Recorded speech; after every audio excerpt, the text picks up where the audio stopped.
Welcome to the Enhanced Perception podcast, where we unlock strategies, stories, and mindsets to help people thrive and grow rapidly in every area of life.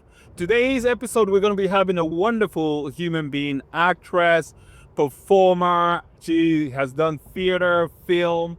Our guest is Lisa White Davis, an actress, producer, and visionary leader who's navigating the cutting edge of entertainment. Lisa's work bridges the traditional craft of acting with new realities of a digital first. She's here to share her insights on how aspiring actors can not only survive but thrive in today's landscape where self-branding, content creation, and AI collaboration have become essential skills.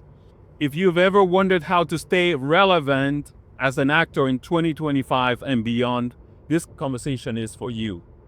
Hello. Hi, Lisa. Hello, Ike. How are you?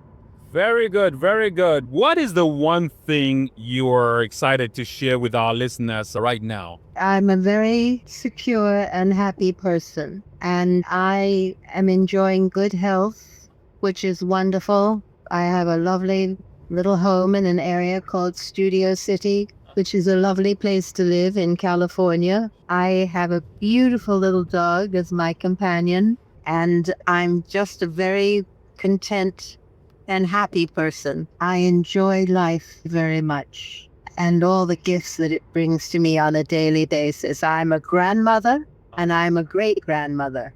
So I have some lovely babies around me. I have 4 grandchildren and I have 4 great grandchildren.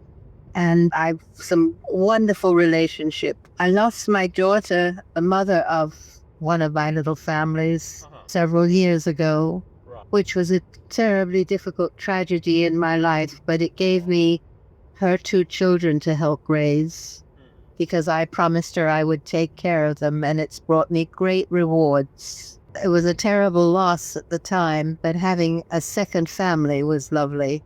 And I'm lucky enough to live with my son and my daughter-in-law, and I enjoy life, and I'm deeply grateful for all the blessings that have been bestowed upon me and the fact that I'm here and doing my thing. And then, of course, because of my career, I still have on a daily basis fan mail that I receive, mainly about 101 Dalmatians, because that has a huge following as a Disney classic. And people just absolutely have wonderful memories of it, seeing it as a child. And they want to tell me about their memories and what it meant to them. It brings me daily joy, too. That was a wonderful gift from Walt Disney when he cast me in that movie. And just recently, I had occasion to speak at the David Geffen Theater at the movie museum. And that was wonderful, too. They screened it on a huge screen with an audience of about 1,000 people. And I spoke, I introduced it, and afterwards signed autographs and things like baby blankets and toy Dalmatian dogs. And it's very sweet. It's very sweet. So I'm a lucky lady. What can I say? A very lucky lady. And, when I started work, and I was brought to America when I was about 14 years of age by Walt Disney. When he originally had the concept for making Alice in Wonderland, he was going to have a live Alice and animate around her. And I had done a picture for a very famous director called David Lean, the gentleman responsible for Bridge on the River Kwai and Lawrence of Arabia and several wonderful movies. And Walt Disney contacted David Lean to ask him if he thought I would be appropriate to say Alice in Wonderland. He brought me to America, and I started to do all of the testing, the wardrobe, the costumes, the makeup, etc., etc. But a quarter way into that, they decided that it would be far too expensive to have a live person and then animate around her. And he sent me back to England, a very disappointed and heartbroken 14-year-old I was at the time. Anyway, as time went on, my mother and father decided to come to America because my sister was working at that time with Frank Sinatra on a show called The Lucky Strike Hit Parade, which was a show out of New York every week where they played the hit records. She had become very successful, and Frank Sinatra respected her vocal talent, and she was on the show with him. And of course, we got to know Frank Sinatra very well through that, which was very interesting.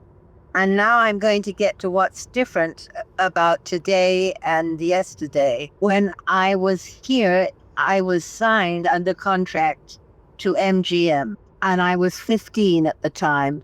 And at that time, all young actors and actresses, if they were lucky enough, were under contract studios. All studios had a vast array of young talent that they trained and backed, put into small parts in movies, so you had training that was actually on a movie set, and you were protected by the studio. Today, we don't have that. Young actors and actresses are on their own and virtually have to self-promote because they don't have the backup of the studio. But back then, we had Universal International, had a huge range of, we called them starlets, little stars. And I went to school at MGM. I went to the Little Red Schoolhouse, which is where Elizabeth Taylor and Nikki Rooney and Judy Garland went to school. I must say my academic education was very poor because it was more to feature dancing and acting and performance. So I had a lot of backup from a studio. Today, our young actors and actors basically have to push themselves. They have to secure a good agent and go constantly to interviews and hopefully get lucky. Oh, wow. But of course, you see so many of them. In fact, I go to Trader Joe's, which is a market out here in California that I enjoy very much. And one of the checkers in the market is an actor. And he always wants to talk to me about Mark, because you've got to have another job. It's very difficult. You can't rely on getting a job. So you generally have to have a second job where you're paying your bills, and you make it a job that you can get off of if you have to, that you can ask for time off. And it's just a whole different world. I, by sheer coincidence, was contacted by a very beautiful young woman, and she's an actress, and she works at Disneyland as a character. And the character that she plays most of the time is Cruella de Vil, who is the villain in 101 Dalmatians. And there's a lot of actors and actresses who now work at Disneyland playing the prince from Sleeping Beauty, the evil queen from Snow White, Maleficent, and this is how they support themselves, struggling to try to get roles in movies. The industry has changed. As you know, Ike, the industry has changed. Correct. So I was at a very lucky time when I had the support of a studio. I was under contract to 20th Century Fox, to MGM, to Columbia. I was lucky enough to work with some incredible people. I did a picture with Betty Davis, which was a great lesson in acting. I did a picture with her called The Virgin Queen, which was wonderful. I worked with Jack Benny, George Burns, Rob Hope, Ginger Rogers, Fred Astaire, Gene Kelly. We don't even have a star system like that anymore. We used to have such a huge star system.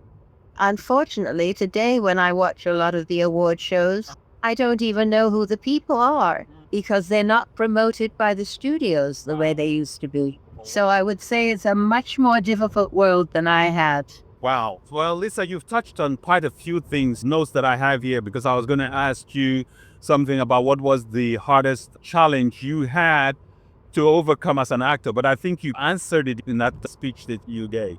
Well, I would explain one thing to you, which was quite a challenge. Mm-hmm. In the 50s, there were some really rather bad movies made. In fact, one of them that I was in was so bad that over time it has become good. It's like a cult movie, and it's called Queen of Outer Space. And the star of this epic was Zsa Zsa Gabor. She never bothered to learn her lines. She needed a teleprompter, and she could never use my name that I was called in the movie. My name was Motia, and she would say to me, "Darling, I don't understand what your name is." It was very difficult. But anyway, after I finished that movie and Walt Disney was planning 101 Dalmatians, he thought it would be fun to have Cruella, who is the evil villain in the piece, somewhat Zsa Zsa Gabor. And I had learned how to imitate her. And I got called into the studio to read for Cruella de Vil. And I was with Walt Disney. And I'm sitting across the table, struggling, a young woman I was at the time, probably 20, trying to read Cruella de Vil as Zsa Zsa Gabor. And he was reading the role that I eventually played, the role of Anita. And one of the biggest dilemmas that I had was, how do I tell Walt Disney he's wrong? How do you say, "Mr. Disney, I think you've made a mistake here"? But what I did say is, "Excuse me, sir, as you're reading this with me, I can only tell you that I am much more Anita than I am Cruella." And he said, "Would you like to try to read Anita?" I said, "Oh, yes, please, sir. Could I?" And that's how I became Anita. But telling Walt Disney that he was wrong was one of my biggest dilemmas. Wow. So you read with Walt Disney. Yes, I did. Yes. Well, how was that experience? How was he working with? He was wonderful. He was wonderful. And it was when it was in the beginning of Disneyland. And he would take me to a vacant sound stage. And on the sound stage, he had a mini version of all the rides he was planning for Disneyland. And he was very, very, very excited. But the remarkable thing about this is that was years and years ago. And as I say, I still get daily letters. In fact, I'm sitting and looking at a pile of them that I've got to answer. They send me pictures. The only thing that disappoints me, Ike, about this is I get a very sad letter sometimes about how it means so much to them. And I sign the picture, and a few days later, and I find it for sale. Oh my goodness, really? Yes. And I thought the story that it was for their poor sister who was so ill or something. So now when they send me a ton of pictures in one envelope, I only sign one because I know they're going up for sale. And it's disappointing. So your signature just ups the value of picture and they get quite a bit for it. Yes, they do. I've seen it go for quite a lot. Well, it's because of the movie. It's not me, it's because of me. I'll tell you what is very interesting recently. 5 beautiful, more than 5 actually, young women at Disney who play Cruella de Vil. And they called and asked if they could meet me and take me out to lunch. And I agreed to that. And here I sat with these 5 gorgeous young women, all who play Cruella de Vil at Disneyland. And they wanted to meet me to thank me for being in a movie that has given them a job. And they are wonderful. They're just wonderful people. And I have retained this delightful friendship with them. In fact, we're just planning our next meeting now. And they're all avid Disney fans. Avid. Are these currently working people at Disney or? Yes, they're all working at Disney. They're actresses. They're all SAG actresses who do this character portrayal at Disney, and they do Cruella de Vil. So I would say that movie, although I did do some really quite wonderful movies, but that particular movie has brought me more joy than anything else. Oh my, amazing. So part of your personal journey, who taught you the most about the craft of acting, and what's your proudest accomplishment so far? Definitely 101 Dalmatians is my Okay. proudest accomplishment because it had such a long time. And if I'm out somewhere and somebody says to me, "Oh, you have an English accent, you're from England." And I say yes. And I say, and it's been wonderful for me because it allowed me to work for Walt Disney. And they say, "What did you do?" And I say 101 Dalmatians. Everybody gets very excited. It's very flattering to me to this day. It's a beautiful thing. So that I would say is my proudest professional accomplishment. Definitely. Although I did do some wonderful movies, I did a movie for an incredible director called John Ford called The Long Grey Line, which was about Westwood with Tyrone Power and Maureen O'Hara. Working with John Ford was quite an experience. But I learned on the job. I really did. I did go to a show business school in England, and my companion at school was Julie Andrews. I ended up doing a movie with her, which was a movie called Star, which was the Gertrude Lawrence life story. But we started working as children. The other day, I turned on the television set and I watched Turner Classic Movies quite a lot. And a movie came on that I'd totally forgotten. I was 6 years of age, and the timing was absolutely perfect. It was just before a major speech that I do in the movie. And here I am sitting at home, looking at myself, age 6 years old, on the television. So I learned on the job. It was just a natural thing. That's what my family did. And we all worked on stage and we all learned how to speak, and everything came on the job. It wasn't so much school or any one person. I learned comedy from George Burns, Bob Hope, Jack Benny. There can't be anybody better than these people. When George Burns' wife was called Gracie Allen, George and Gracie, and when she passed, he replaced me doing comedy with him. And these were live shows out of NBC Burbank. So you had to get it right the first time. There was no, let's reshoot that. There was no reshoot. They were live. So that's how I learned. And it served me so well. And of course, that's how I met my husband, the father of my children. I met on Queen of Outer Space. So that was important. I mean, life comes from our experiences, doesn't it? So tell me, what were you doing in Seattle? In Seattle, I had a niece that started school, and her parents are in Nigeria and couldn't make it for the event. So I had to support or represent them. That's wonderful. It's an interesting town, Seattle, isn't it? It sure is. I did a movie with Elvis Presley called It Happened at the World's Fair, which was the Seattle World's Fair. That was the first time I went to Seattle. So how was that process? That was wonderful. He was a very nice person. He was very nice. And my husband, the gentleman that I had met on Queen of Outer Space, was doubling him because obviously you couldn't put at that time, which was the height of Elvis Presley's popularity, you couldn't put him on the main street at the World's Fair. So all the long shots are my husband, who looked like Elvis. Yes, I spent a lot of time in Seattle doing that movie. So were you married to your husband before that shoot? Yes. We got married in 1958, and we had our first baby in 1959, and 2 more followed. I have 3 children. Anyway, life has been interesting, and it was very interesting meeting you too.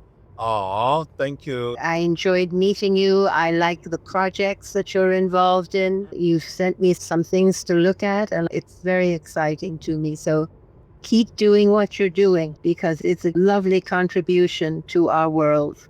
Thank you very much. Thank you. So as we wrap up our talk, it's been a wonderful pleasure to have you, Lisa. I'm blessed. I'm fortunate to have you as a guest on this show. Oh, you're welcome. I think we were meant to meet. Amazing.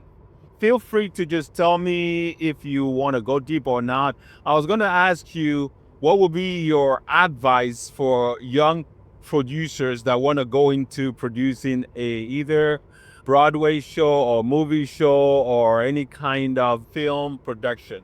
That it's 50% talent and 50% luck. You have to be in the right place at the right time. And if you get that opportunity, you have to be able to deliver.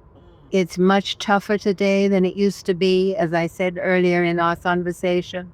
So you have to do your homework and you have to be ready so that if fate grants you the luck to meet the right person who can put you in the right place, you have to have goods to deliver. So do your homework in whichever line you want to be, as a director, as a producer, as an actor, actress, and be ready when that golden moment strikes. That's the best advice I can give.